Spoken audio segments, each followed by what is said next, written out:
പട്ടാമ്പിക്കാർ കാത്തിരുന്ന ഒരു വമ്പൻ സംഭവം ഇതാ ഓണ സമ്മാനമായി നിങ്ങൾക്ക് മുന്നിലെത്തുന്നു. മാക്സ് 999 MWZ മാക്സ് ഗ്രൂപ്പിന്റെ പുതുപുത്തൻ ഷോപ്പിംഗ് വിസ്മയം. എല്ലാ ട്രെൻഡി വസ്ത്രങ്ങളും നിങ്ങൾക്ക് സ്വന്തമാക്കാം വെറും 999 രൂപയ്ക്കുള്ളിൽ. മാക്സ് 999 പാലക്കാട് റോഡ്, മേലെ പട്ടാമ്പി. സേവ്യർ ചിറ്റിലപ്പള്ളി MLA ആയാൽ ഒരു വർഷത്തിനുള്ളിൽ ചരൽപ്പറമ്പ് ലൈഫ് ഫ്ലാറ്റ് നിർമ്മാണം പൂർത്തിയാക്കി ഭൂരഹിത ഭവനരഹിതർക്ക് നൽകും എന്നാണ് വാഗ്ദാനം ചെയ്തിരുന്നതെന്നും എന്നാൽ 4 വർഷം കഴിഞ്ഞിട്ടും ഇതിനായി ഒരു ചെറുവിരൽ പോലും അനക്കിയില്ലെന്നും DCC secretary K. Ajith Kumar ആരോപിച്ചു. തിരഞ്ഞെടുപ്പ് അടുത്ത വേളയിൽ ജനങ്ങളുടെ കണ്ണിൽ പൊടിയിടാനാണ് പരിശോധന നടത്തുന്നതെന്നും ലൈഫ് ഫ്ലാറ്റ് ഇടത് സർക്കാരിന്റെ അഴിമതിയുടെ സ്മാരകമാണെന്നും ഇടത് ഭരണകാലത്ത് ഇവിടെ ഒന്നും നടക്കാൻ പോകുന്നില്ല എന്നും 10 വർഷമായി ലാൻഡ് ബോർഡ് ഏറ്റെടുത്ത 75 ഏക്കർ മിച്ചഭൂമി പോലും ഭൂരഹിതർക്ക് വിതരണം ചെയ്യാൻ സാധിക്കാത്ത സർക്കാരാണിതെന്നും സേവ്യർ ചിറ്റിലപ്പള്ളി MLA നാടകം അവസാനിപ്പിക്കണമെന്നും DCC secretary K. Ajith Kumar ആരോപിച്ചു.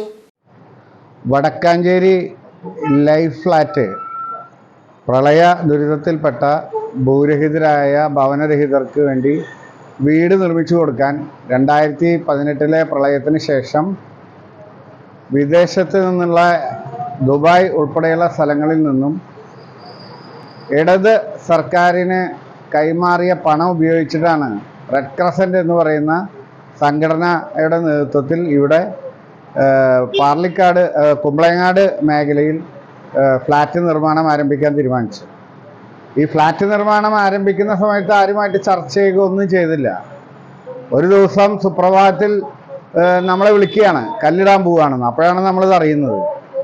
അതിനുശേഷം നിർമ്മാണ പ്രവർത്തനം പുരോഗമിച്ചതിന് ശേഷമാണ് നമുക്കറിയാം സരിത വിവാദം ഉയരുകയും വിദേശത്തു നിന്നുള്ള ഈ റെഡ് ക്രസൻറ്റ് വഴിക്കുള്ള പണം കൈക്കൂലിയായിട്ട് പോയി എന്നുള്ള വിവാദം വരികയൊക്കെ ചെയ്തപ്പോഴാണ് ലൈഫ് ഫ്ലാറ്റ് എന്ന് പറയുന്നത് റെഡ് ക്രസൻറ്റ് മുഖേന വിദേശ പണം ഇവിടെ സന്തോഷ് ഈപ്പൻ എന്ന് പറയുന്ന ആൾ വഴിക്കാണ് അതിൻ്റെ നിർമ്മാണ പ്രവർത്തനം നടത്തുന്നത് നമ്മളെല്ലാവരും അറിയുന്നത്. അത് സന്തോഷ് ഈപ്പൻ നിർമ്മാണ പ്രവർത്തനം നിർത്തിയപ്പോൾ അന്ന് ഇവിടെ ജനപ്രതിനിധി അനിലേക്കർ ഉൾപ്പെടെയുള്ള ആളുകൾ ഇത് അന്വേഷിച്ചപ്പോഴാണ് ഇതിൽ വന്ന 11 കോടി രൂപയോളം കൈക്കൂലിയായി അന്നത്തെ മന്ത്രിമാർ MLA മാർ ഉൾപ്പെട്ട ആളുകൾക്ക് പോയി. പണം സർക്കാർ നൽകാമെന്ന് പറഞ്ഞ പണം നൽകിയില്ല. അതുകൊണ്ട് നിർമ്മാണ പ്രവർത്തനം സ്തംഭിക്കുകയാണ് ഉണ്ടായത്. അതിനെ തുടർന്നൊരു വലിയ വിവാദം പിണറായി വിജയനും അതുപോലെ തന്നെ ജലീലും AC മൊയ്തീനും ഒക്കെ ഉൾപ്പെട്ട വലിയ വിവാദം ഇവിടെ ഉണ്ടായി. അതിൻ്റെ അടിസ്ഥാനത്തിൽ നിർമ്മാണ പ്രവർത്തനം നിർത്തിവെച്ചു. പിന്നീട് ഇപ്പോൾ 2018 ശേഷം 7 കൊല്ലം ആവാറായി. അന്ന് പറഞ്ഞത് അനിലേക്കർ വീട് മുടക്കി എന്നുള്ള രീതിയിലാണ് പ്രചരണം നടത്തിയത്. പക്ഷേ സേവ്യർ ചിറ്റിലപ്പള്ളിയുടെ ഇലക്ഷൻ മത്സരിക്കുമ്പോൾ അയാളുടെ പ്രധാന വാദം വീട് മുടക്കി അനിലിനെ വോട്ട് ചെയ്യരുതെന്നാണ്. അങ്ങനെ സേവ്യർ ഇവിടെ തെരഞ്ഞെടുപ്പ് പ്രചരണ പത്രികയിൽ ഇത് 1 വർഷത്തിനുള്ളിൽ ജയിച്ചാൽ നിർമ്മാണം പൂർത്തിയാക്കുമെന്ന് പറഞ്ഞു. ഇപ്പം 4 വർഷം കഴിഞ്ഞു.